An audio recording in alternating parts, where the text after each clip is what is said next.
जय जगन्नाथ। ओडिशार सबू भाइयों भौणी मानको मोर नमस्कार एवं जुहार।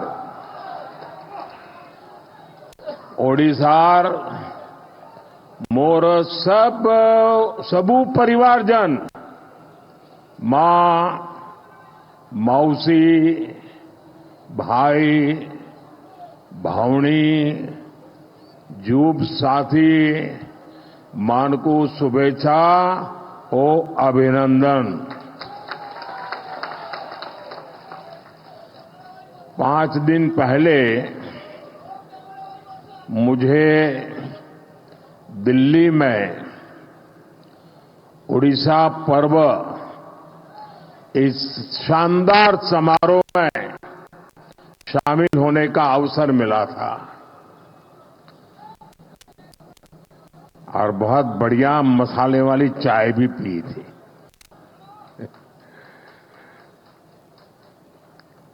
और मैंने धर्मेंद्र को जरा डांटा था। मैंने कहा यार इतना बढ़िया कार्यक्रम किया, मेरे पास जरा ज्यादा समय होता तो मैं और ज्यादा अंदर घूम लेता। शानदार कार्यक्रम था जी। ओडिशा में उड़िया विरासत और गौरव के वो भव्य दर्शन, उड़ीसा के लोगों का स्नेह और अपनापन, वो मेरे लिए बहुत ही यादगार पल है। आज मुझे बाबा लिंगराज की पावन धरती पर आने का सौभाग्य मिला है। मैं इस एकाम्र क्षेत्र को प्रणाम करता हूं। मैं महाप्रभु जगन्नाथ के चरणों में प्रणाम करता हूं। साथियों, यहां एयरपोर्ट पर ही इतनी संख्या में आपका आना, उड़ीसा के लोगों का आना, और मुझे तो इसका एंड दिखता ही नहीं है, लोग ही दिखते हैं।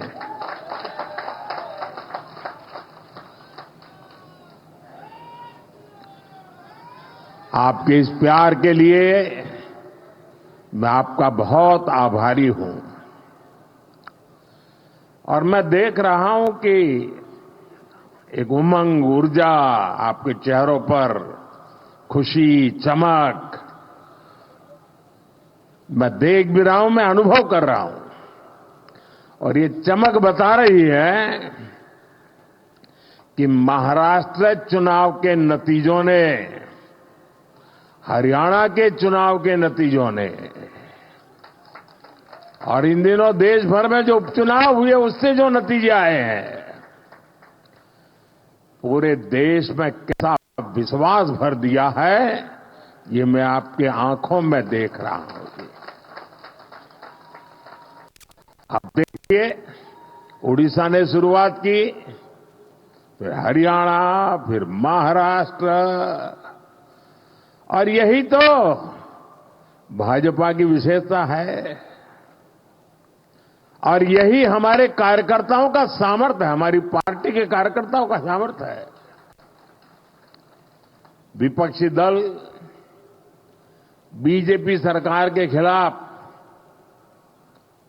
सुबह शाम अपप्रचार करते रहते हैं, लेकिन जनता बीजेपी सरकार के कामों को देखकर उन्हें आशीर्वाद देने खुद मैदान में दौड़ पड़ती है।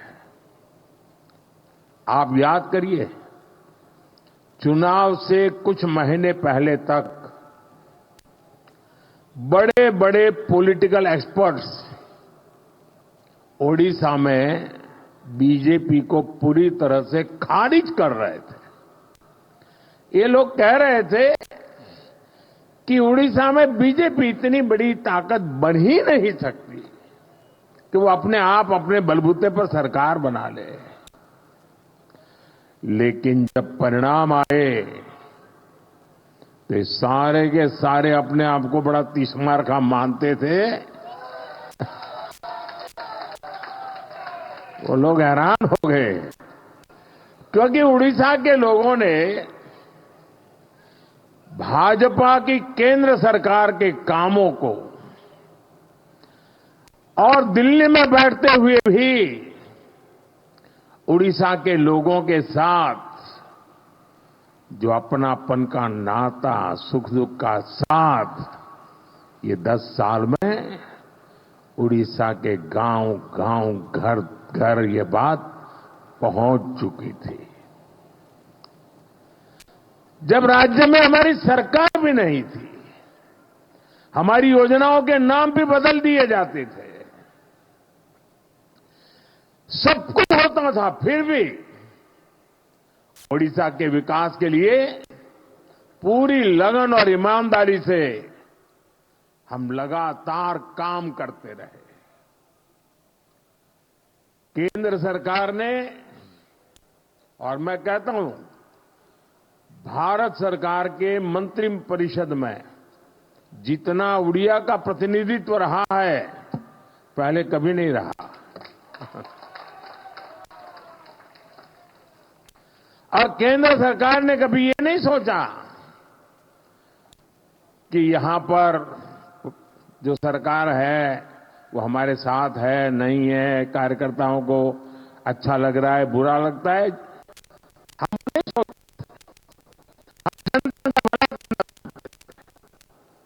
और हमने उड़ीसा को केंद्र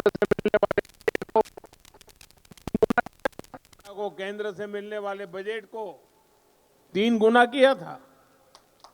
हमने उड़ीसा के लिए नई नई योजनाएं बन चलाई, यहां वर्ग हर समाज की समान भाव से सेवा की, और इसलिए उड़ीसा की जनता बीजेपी की नीतियों को और कार्यशैली को भली भांति जान पाई, उनका एक विश्वास पैदा हुआ और दिल खोलकर हमें आशीर्वाद दिया।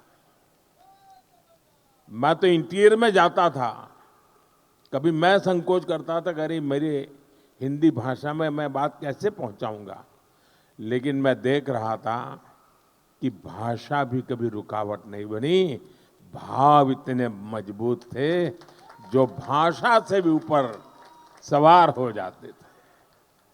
साथियों, मुझे पहले सीएम के रूप में गुजरात की सेवा करने का मौका मिला, फिर पीएम के रूप में देश की जनता का सेवा करने का मौका मिला, और आप सबने, देशवासियों ने तीसरी बार एक सरकार बनाई। मैं दुनिया में जहां भी जाता हूं, सारा दुनिया के लोगों को लगता है भाई क्या बात है, हिंदुस्तान के लोग 140 करोड़ का देश, इतना बड़ा देश, और लगातार एक सरकार को बार बार चुनता जा रहा है। हम 14 में आए, 19 में आए,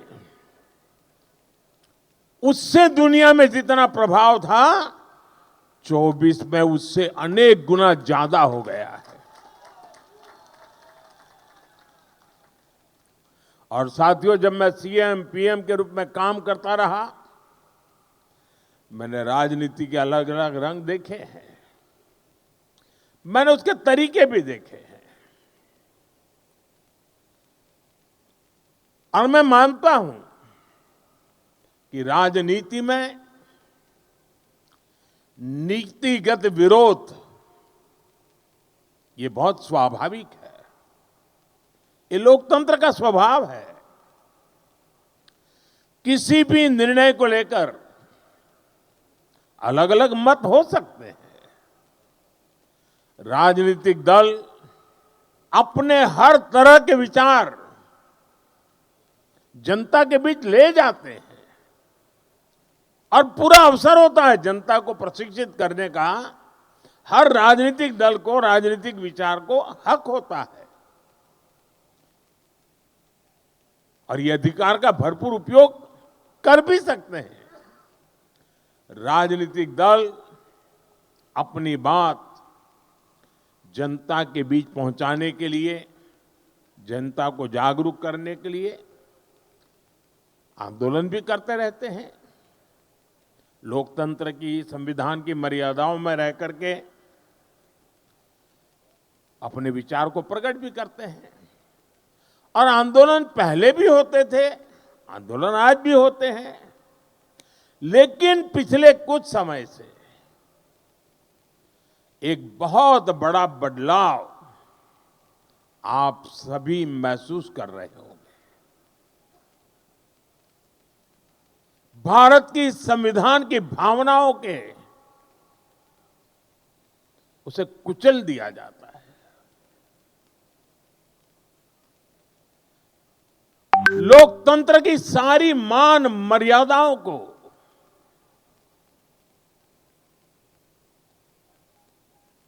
अस्वीकार किया जाता है।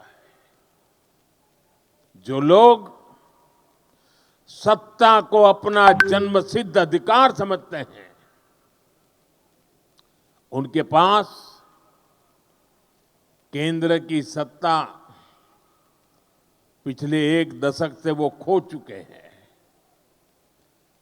और पहले दिन से देश की जनता किसी और को आशीर्वाद दे, इसका गुस्सा जनता के ऊपर भी है। इस स्थिति ने उनके अंदर इतना गुस्सा भर दिया है कि वो देश के खिलाफ साजिश करने में जुटे हैं। ये लोग अपना गुस्सा जनता पर ही निकालने लगे हैं। देश को गलत दिशा में ले जाने के लिए उन्होंने लोगों को गुमराह करना शुरू कर दिया। उनकी झूठ और अफवाह की दुकान पिछले 10 साल से चल रही है। अब उन्होंने इस अभियान को और तेज कर दिया है। ऐसे में जागृत नागरिकों को, भाजपा के कार्यकर्ताओं के लिए, जो देश को प्यार करते हैं उनके लिए, जो संविधान का सम्मान करते हैं उनके लिए, जो लोकतंत्र को जीते हैं उनके लिए, ऐसे लोगों की हरकतें, उनके इरादे, उनके कारनामे बहुत बड़ी चुनौती बनते जा रहे हैं। और इसलिए मैं सभी देशवासियों से कहना चाहूंगा, लोकतंत्र के प्रति समर्पित हर कार्यकर्ता को कहना चाहूंगा, हमें हर पल सतर्क रहना है और लोगों को जागरूक करते रहना है। हमें हर झूठ को बेनकाब करना है। सत्ता के ये भूखे लोग जनता से सिर्फ झूठ बोलते आए हैं। जब इनका एक झूठ लोगों पर काम नहीं करता, तो उससे बड़ा दूसरा झूठ गढ़ते हैं। ये अपने कार्यकर्ताओं को भी झूठा दिलासा देने के लिए यही कर रहे हैं। आप भी तो देखते होंगे ना, 2019 में जो चौकीदार उनके लिए चोर था, और एक बार भी चौकीदार को चोर तो गाली नहीं पड़ी। इनका मकसद सिर्फ यही है कि किसी तरह देश की जनता को गुमराह करके सत्ता पर उनका कब्जा हो, ताकि देश आजाद हुआ तब से आज तक जो लूट चलाने वाला गिरोह है, अलग अलग नकाब पहन करके निकला हुआ एक गिरोह है, उसको देश की जनता को लूटने का एक मौका मिल जाए। साथियों, आज केंद्र की भाजपा सरकार ओडिशा के गौरव को, ओडिशा को बड़ी प्राथमिकता दे रही है।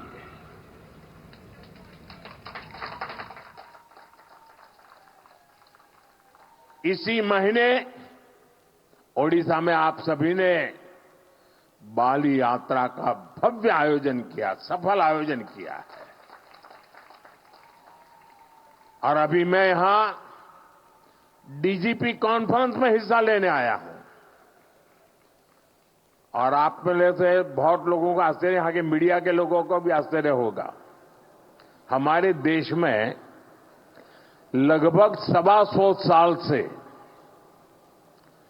ये डीजीपी कॉन्फ्रेंस चल रहा है, हर वर्ष हो रहा है। 125 साल से, अंग्रेजों के जमाने से चल रहा है।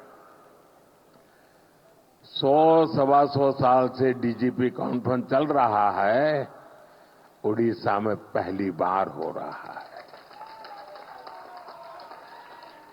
देश भर के इस क्षेत्र के जो प्रमुख लोग हैं, वो 2 दिन यहां बैठ करके महाप्रभु जी की इस पवित्र धरती से प्रेरणा लेकर के अपने अपने क्षेत्र में जाने वाले हैं।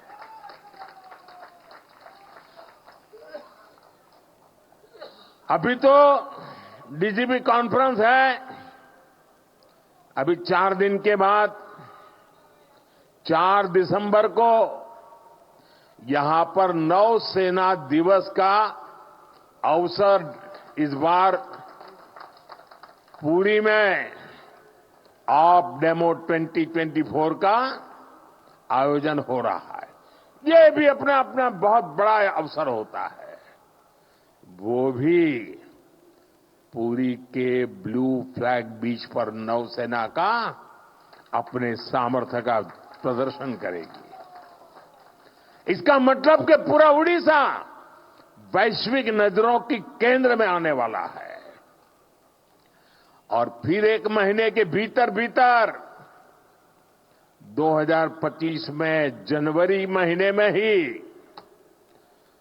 8 से 10 जनवरी भुवनेश्वर में प्रवासी भारतीय दिवस का बहुत बड़ा आयोजन है। विश्व भर के लोग आने वाले हैं। दुनिया भर के लोगों का आपको स्वागत करने का अवसर मिलने वाला है। और यहां लोग जो भावनाएं लेकर के जाएंगे, पहले G20 में अलग प्रकार के लोग आए थे। ये हमारे देश के ही लोग हैं जो कई वर्षों से विदेशों में रहते हैं, वो सब आ रहे हैं। और ये लोग जब वापस जाएंगे ना, तो उड़ीसा की इतनी कथाएं दुनिया भर तक पहुंच जाएगी। उड़ीसा का भरपूर प्रचार प्रसार होगा और यहां पर्यटन के अवसर बढ़ेंगे।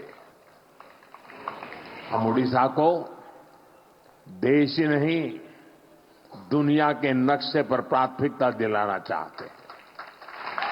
इस तरह के आयोजन ओडिशा को मिल रही प्राथमिकता का प्रमाण है। आप अभी से प्रवासी भारतीय दिवस की तैयारियां भी जरूर करें और G20 से भी शानदार होना चाहिए। एक ऐसा अवसर है जिसमें हर कार्यकर्ता अपने सामर्थ्य का प्रदर्शन कर सकता है।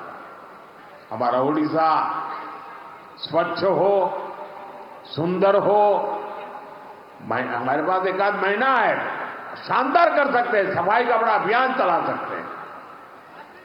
यहां की संस्कृति से लोग परिचित हो, इसके जन भागीदारी से करना है।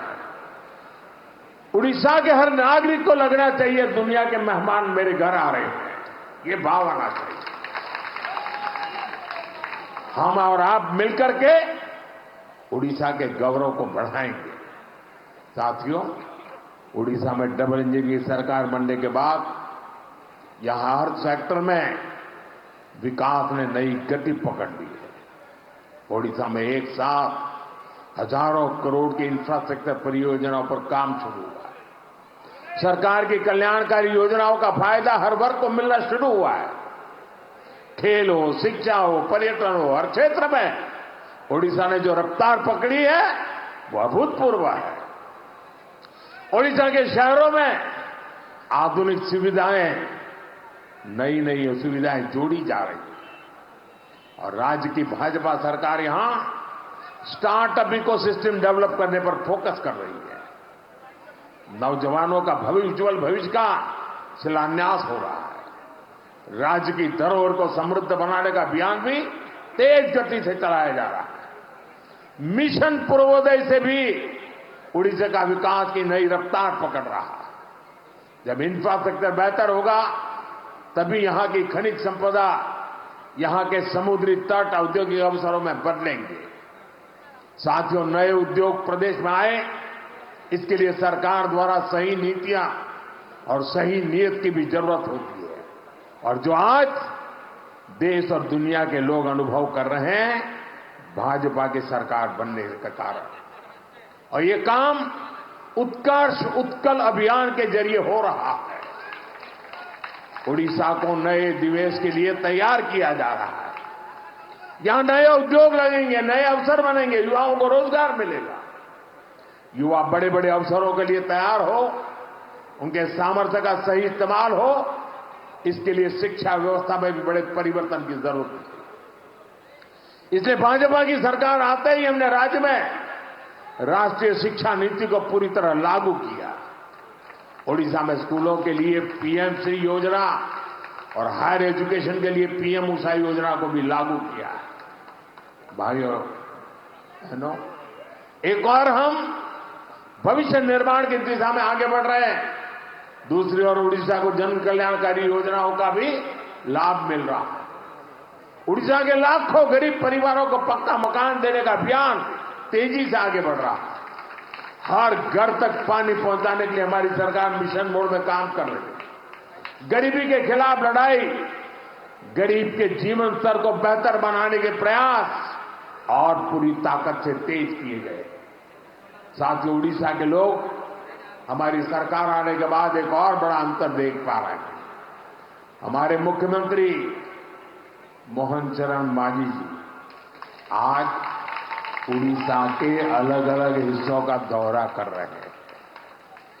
उड़ीसा को पहली बार गांवों में पता चलता है कि मुख्यमंत्री गांव में भी कभी आते हैं।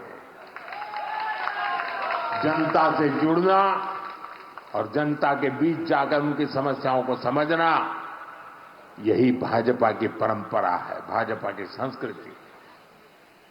साथियों, बीजेपी की सरकारें इतनी सफल इसलिए होती है क्योंकि हमने इस देश की आधा आबादी महिलाएं, उनके विकास पर भी उतना ही तवज्जो दिया है, उतना ही महत्व दिया है। ओडिशा में भी हमारी सरकार बनते ही माताओं बहनों के लिए कई बड़े कदम उठाए गए हैं।